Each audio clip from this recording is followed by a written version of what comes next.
আমি মৌসুমি আর মাইসেলফ মৌসুমি চ্যানেলে তোমাদের সবাইকে ওয়েলকাম। আচ্ছা, আর কয়দিন পরেই তো দুর্গাপুজো। আর দুর্গাপুজোয় শুধু নিজেরাই কি সাজগোজ করলে হবে?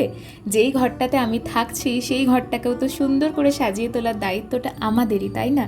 তাই আজকে সকাল থেকেই আমি আর যিশু কাজে লেগে পড়েছি আমাদের এই বেডরুমটাকে একটা সুন্দর মেকওভার দেওয়ার জন্য। আসলে বিয়ের পর থেকে এই বেডরুমটা তো আমারই, তাই সবসময় চেষ্টা করি এই ঘরটাকে একটু সুন্দর করে সাজিয়ে রাখার। আর এই মানুষটা আমার সাথে সকাল থেকে না থাকলে আমি একসাথে এতগুলো কাজ করতেই পারতাম না। আর ছোটবেলায় না মাকে দেখতাম দুর্গাপুজোয় ষষ্ঠীর দিন আসার আগেই ঘর দোর ভালো করে পরিষ্কার করে দিত। তো আমি এখন সেটাই করার চেষ্টা করি। আজকে ঘরের বেডশিটটা চেঞ্জ করেছি আর তার পাশাপাশি পর্দাগুলোও চেঞ্জ করেছি। আর এই হচ্ছে আমার বেডরুমের ফাইনাল রেজাল্ট।